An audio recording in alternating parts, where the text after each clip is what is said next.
दोस्तों आज का टॉपिक बहुत ही ज्यादा इंपॉर्टेंट है एंड उतना ही ज्यादा इंटरेस्टिंग भी है। इंपॉर्टेंट एंड इंटरेस्टिंग ऐसा क्यों? क्योंकि दोस्तों अभी की फिलहाल की सिचुएशन से ही ये टॉपिक लिंक है।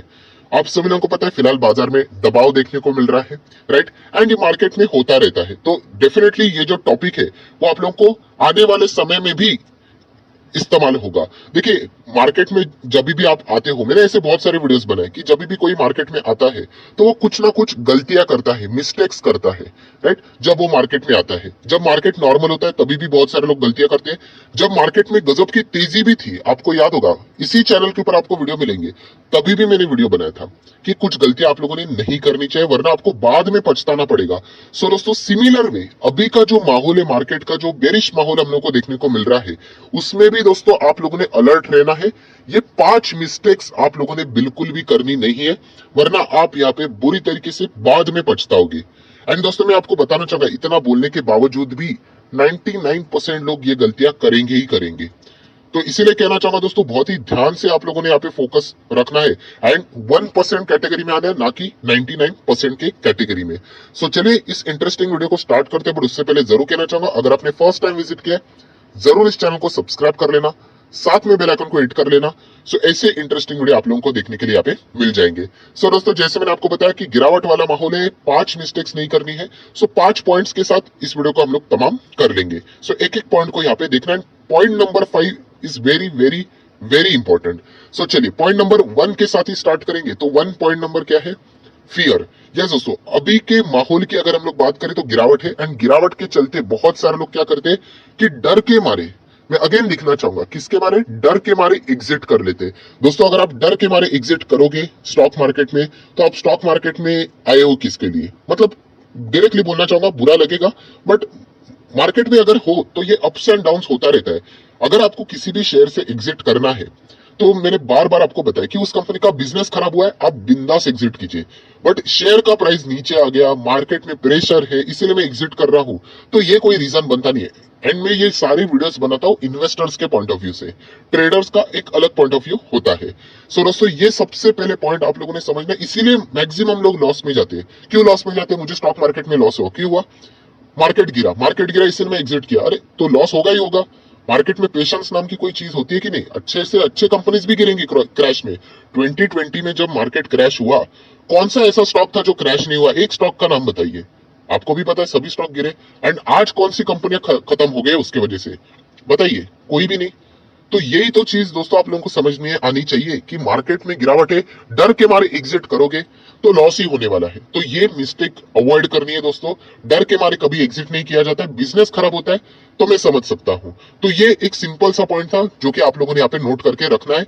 आ जाते हैं इमीडिएटली पॉइंट नंबर 2 की और वेरी वेरी वेरी इंपॉर्टेंट। देखिए दोस्तों फिलहाल बाजार में प्रेशर है, यस है। पूरे दुनिया भर के बाजार में गिरावट है, तो यस है। तो दोस्तों एक्सटर्नल रीजन हम लोग को देखने को मिल रहा है, जैसे कि हम बोल सकते हैं इन्फ्लेशन की वजह से। अमेरिका में बात करें तो रिसेशन की बात चल रही है। एंड जब भी इस तरीके की चीजें देखने को मिलती है दोस्तों, अच्छे अच्छे कंपनीज की पिटाई होती है, अच्छे अच्छे कंपनीज की। तो सोच के देख लेना, जो स्ट्रगलिंग सेक्टर्स है मार्केट में, उनकी तो हालत क्या हो जाएगी। तो दोस्तों आपको मैं बताना चाहूंगा क्या गलती नहीं करनी है। देखिए सरकार का काम क्या है, मतलब गवर्नमेंट, फाइनेंस मिनिस्टर या फिर आरबीआई, उनका काम क्या है कि यहाँ पे जो भी ऐसे स्ट्रगलिंग सेक्टर रहता है उनको बचाने का काम है। सरकार ये नहीं बोल सकती कि तुम प्राइवेट वाले हो, जो होगा वो तुम भुगतो। नहीं, सरकार जरूर उसमें इंटरफेयर करेगी, जितना हो सके उनको डायरेक्टली ना सही इनडायरेक्टली मदद करने की कोशिश करेगी करेगी। मैं बताने की कोशिश क्या कर रहा हूं कि ऐसा जब भी माहौल बनता है, चाहे वो कोविड के वक्त बना हो या फिर अभी इन्फ्लेशन के वक्त बना हो, बहुत सारे ऐसे सेक्टर्स है दोस्तों जो कि लिटरली मतलब बहुत ही खराब परफॉर्मेंस दे रहे हैं। मैं पूरे सेक्टर की बात कर रहा हूं।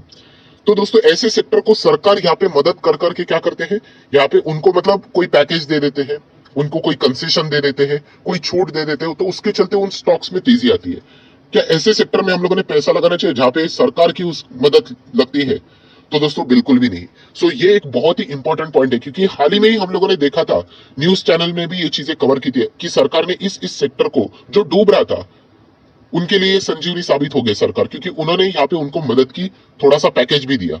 तो क्या ऐसे सेक्टर में जो तेजी आई है क्या वो टिकाऊ रहेगी? बिल्कुल भी नहीं। याद रखना दोस्तों, गिरावट वाले माहौल में भी ऐसे जो स्ट्रगलिंग वाले सेक्टर रहते हैं उनसे, मतलब सरकार के मदद से, आरबीआई की मदद से, गवर्नमेंट की मदद से, आरबीआई की मदद से, अगर किसी की मदद से अगर कोई सेक्टर बार बार चल रहा है तो ऐसे सेक्टर को अवॉइड करना है, ऐसे स्टॉक्स को अवॉइड करना है। राइट, मैं मेन टॉपिक की बात कर रहा हूं, ऐसे बहुत सारी चीजें आप लोगों को देखने को मिलेगी, बट मेन टॉपिक समझिए। सो ये पॉइंट को भी भूलना नहीं है। राइट, वरना ऐसा नहीं कि अरे देखिए ये तो रॉकेट की तरह भाग रहे हैं, अरे कुछ नहीं, वो रॉकेट गिरेगा ही बाद में।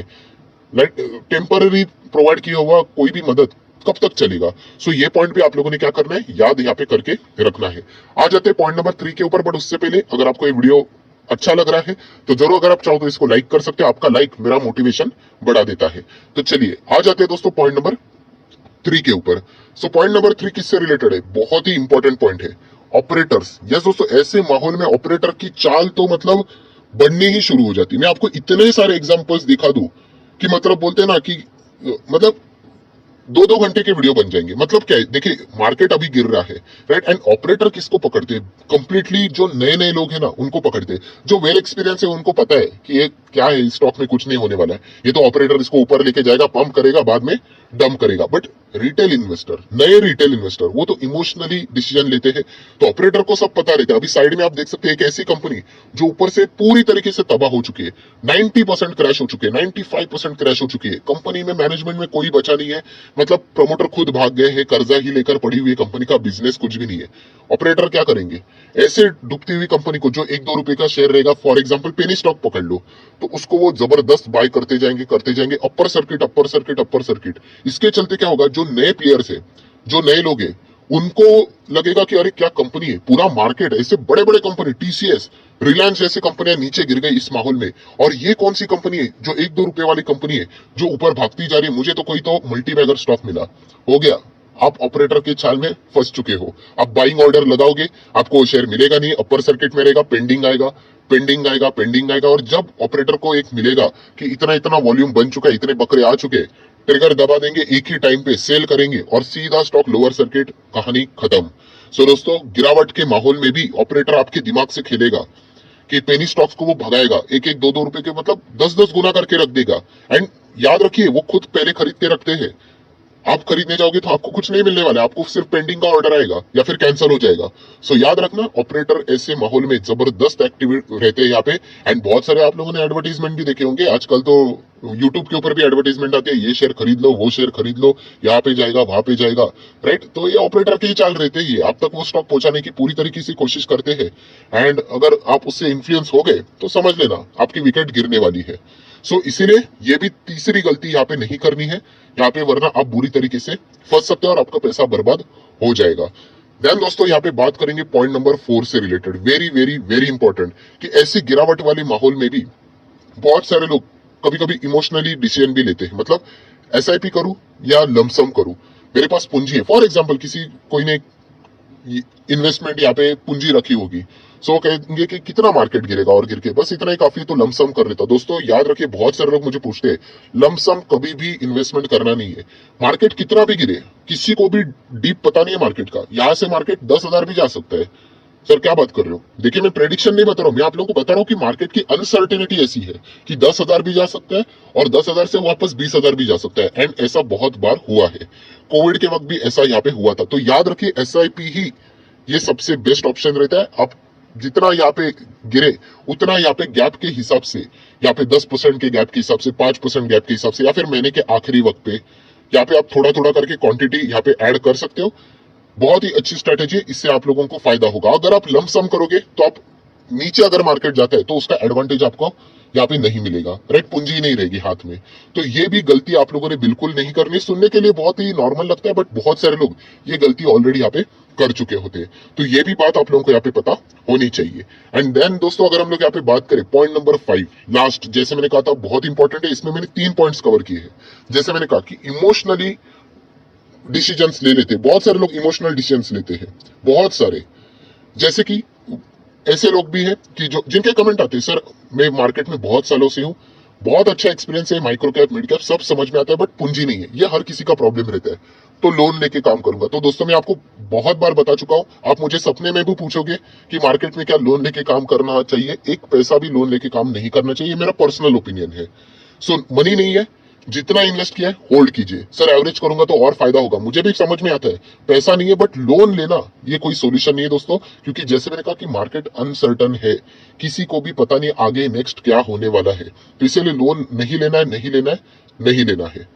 नेक्स्ट अगर हम लोग बात करें दोस्तों, तो बहुत सारे इन्वेस्टर्स क्या हो जाते हैं, ट्रेडर्स बन जाते हैं ऐसे माहौल में। क्यों? क्योंकि जैसे मैंने आपको बताया था कि इन्वेस्टमेंट करना सिंपल है, इन्वेस्टेड रहना मुश्किल है। आप कोई भी शेयर खरीद लो, एक फोर्थ स्टैंडर्ड का बच्चा भी शेयर खरीद लेगा, बट उसके बाद होल्ड करना आना चाहिए। रोज रोज स्टॉक को देखते रहोगे तो आपको अल्टीमेटली यहाँ पे क्या होने वाला है कि पैनिक की सिचुएशन क्रिएट होगी, क्योंकि मार्केट रोज तो नहीं भागता, रोज भागेगा तो हर कोई आ जाएगा मार्केट में, तो वो पैनिक सिचुएशन यहाँ पे उनको झेली नहीं जाती है, तो अल्टीमेटली बोलते हैं अरे यार इन्वेस्टमेंट करके कोई फायदा नहीं है। क्या फायदा, यहाँ पे अल्टीमेटली मार्केट तो नीचे गिरता है, कभी ये वॉर कभी वो वॉर, वहां पे यूएस से मार्केट गिरता है, यहाँ से वो मार्केट गिरता है, तो इससे अच्छा ट्रेडिंग ही कर लेते हैं। तो दोस्तों ऐसा अगर आप करोगे तो फिर कोई फायदा नहीं। ये ऐसा मतलब बोलते हैं ना, ये पार्टी बदलने वाला काम है, तो ऐसा बिल्कुल भी नहीं चलता है दोस्तों। मार्केट में अगर ऐसा करोगे तो अल्टीमेटली आपको नुकसान ही होगा, राइट। सो याद रखना दोस्तों, ट्रेडिंग एक फुल टाइम प्रोफेशन है, उसको आप ऐसे पार्ट टाइम करके नहीं देख सकते। ये भी एक मेरा पर्सनल ओपिनियन है, आपको पूरा एनर्जी वहां पे देना पड़ता है। सो इन्वेस्टमेंट इसलिए बोरिंग है क्योंकि यहाँ पे मार्केट गिरता ही रहता है, पैसा बनता ही नहीं है रोज, तो ये कोई रीजन नहीं है दोस्तों, ये मार्केट ऐसा ही चलता है, तो ये एक्सेप्ट करना पड़ेगा। एंड अगर ये एक्सेप्ट नहीं करोगे तो बाद में आपको ही नुकसान यहाँ पे झेलना पड़ सकता है, राइट। एंड आखिरी दोस्तों, very very very important, 70 to 80% crash, ये इसका अर्थ क्या है? तो देखिए, अगर किसी को कोई स्टॉक खरीदना होता है ना, लेट से कोई स्टॉक 1000 रुपए पे है, एंड वो स्टॉक वो कहता है कि मुझे बहुत अच्छा लगता है, वो गिरना चाहिए, एंड लेट से वो गिर के 500 पे आ गया, आधा हो गया, वो खरीदना चाहते हैं, बट वहीं पे दूसरा स्टॉक 1000 पे था, वो आज गिरकर 200 हो गया। सो वो जो स्टॉक वो खरीदना चाहता था, सब कुछ चेक किया था, वो ना खरीदते हुए वो 200 वाले पे जाएगा। क्यों? क्योंकि वो और ज्यादा सस्ता देखने को मिल रहा है। तो दोस्तों ये सस्ते वाली जो चीज है ना, वो आपको बहुत महंगी पड़ेगी, कि जो स्टॉक ज्यादा क्रैश हुआ है ऐसे इसमें में हम लोग बिना सोचे समझे उसको खरीद लेंगे, ये बहुत ही गलत डिसीजन है। आपने चेक करना चाहिए कि आपको वो कंपनी का बिजनेस, जैसे मैं बार बार बोलता हूँ, बिजनेस ही सब कुछ है। बिजनेस अगर कंपनी का अच्छा है, फ्यूचर ओरिएंटेड है, मैनेजमेंट अच्छा है, पीएनएल बैलेंस शीट सब कुछ देखना चाहिए, उसके बाद ही डिसीजन लेना चाहिए। इमोशनली ओके डिसीजन नहीं लेना है कि ये ज्यादा गिरा है तो यही मौका है, ज्यादा क्वांटिटीज आएंगे, गलत डिसीजन है, आगे जाके आपको नुकसान ही होगा। सो दोस्तों ये 5 बातें हैं, जैसे मैंने आप लोगों को बताया, ये सुनने के लिए लगता है अरे सब कुछ तो आता है, बट फिर भी बहुत सारे लोग करते हैं, और 99% लोग ये मिस्टेक्स करेंगे ही करेंगे। सो आपको 1% में आना है, आपको ये मिस्टेक्स अवॉइड करनी है। बिल्कुल भी इनमें से कोई भी मिस्टेक्स आप लोगों ने यहाँ पे नहीं करनी है, आपको आने वाले समय में बहुत ही अच्छे खासे रिटर्न्स भी यहाँ पे मिल जाएंगे।